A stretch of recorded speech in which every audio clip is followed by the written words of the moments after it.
ஜனாதிபதி தலைமையில் யாழ்ப்பாணத்திலே நடைபெற்ற மாவட்ட ஒருங்கிணைப்பு குழு கூட்டத்திலே தமிழ் மக்களினுடைய அபிலாஷைகளுக்கு முரணான எதிரான பல விடயங்கள் கதைக்கப்பட்டிருக்கிறது. அதுவும் வேதனையான விடயம். யாழ் மாவட்டத்தில் யாழ்ப்பாண தமிழ் மக்களினுடைய வாக்குகளை பெற்று வந்த ஒரு சில பாராளுமன்ற உறுப்பினர்களும் இந்த மிக மோசமான செயலை புரிந்திருக்கிறார்கள்.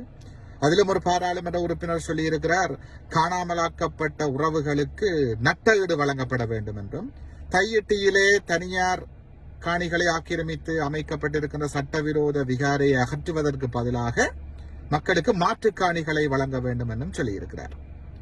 இவர்களினுடைய இந்த செயற்பாடு தொடர்பாக நாங்கள் இது மிக தீவிரமாக இருக்க வேண்டும், அல்லது இவர்கள் அரசினுடைய இரகசிய முகவர்களாக செயற்பட்டு எஞ்சி இருக்கின்ற தமிழ் தேசியத்தையும் தமிழினத்தினுடைய நலன்களையும் அளிக்கப் போகிறார்கள்.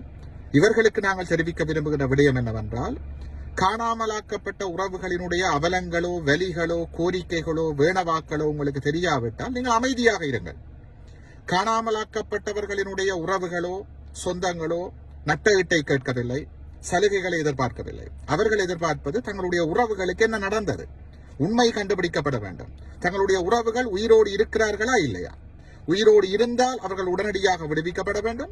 உயிரோடு இல்லாவிட்டால் அவர்களுக்கு என்ன நடந்தது, அவர்களை காணாமலாக்கியது யார், கொலை செய்தது யார் என்பது கண்டுபிடிக்கப்பட்டு குற்றமளித்தவர்களுக்கு தண்டனை வழங்கப்பட வேண்டும். அதுதான் அந்த உறவுகளினுடைய கோரிக்கையாக இருக்கிறது. தையிட்டியிலே தமிழ் மக்களுக்கு சொந்தமான சட்டவிரோதமாக தமிழ் மக்களுக்கு சொந்தமான காணிகளை ஆக்கிரமித்துத்தான் சட்டவிரோதமாக அங்கே விகாரை கட்டப்பட்டிருக்கிறது. தமிழ் மக்கள் மாற்று காணிகளை கேட்கவில்லை. அந்த உறவுகளோடு நாங்கள் தொடர்பில் தான் இருக்கிறோம். காணிகளினுடைய உரிமையாளர்கள் கேட்பது தமக்கு சொந்தமான காணியிலிருந்து விகாரை அகற்றப்பட்டு தமது காணி தமக்கே வழங்கப்பட வேண்டும். காணாமலாக்கப்பட்ட உறவுகளுக்கு என்ன நடந்தது என்பதை கண்டுபிடிப்பதற்கு ஒரு சர்வதேச விசாரணை நடாத்தப்பட வேண்டும். இவைதான் பாதிக்கப்பட்ட மக்களதும் எங்களதும் கோரிக்கைகளாக இருக்கிறது. ஆகவே எங்களுடைய கோரிக்கைகள் தெரியாவிட்டால் நீங்கள் அமைதியாக இருங்கள். அதை விடுத்து இனத்தை காட்டிக் கொடுக்கின்ற கூட்டிக் கொடுக்கின்ற செயற்பாடுகளை தயவு செய்து முன்னெடுக்காதீர்கள். இப்படியானவர்களுக்கு வாக்களித்த நமது மக்கள் கூனி குறுக வேண்டும், வெட்கி தலைகுனிய வேண்டும். மக்கள் இழைக்கின்ற பிழையான முடிவுகள் இனத்தினுடைய தலைவிதியை படுமோசமாக பாதித்துக் கொண்டிருக்கிறது. இனி என்றாலும் இப்படியான வரலாற்று தவறுகளை புரிந்துவிடக் கூடாது என்று நமது மக்களை நாங்கள் வினயமாக வேண்டி நிற்கின்றோம்.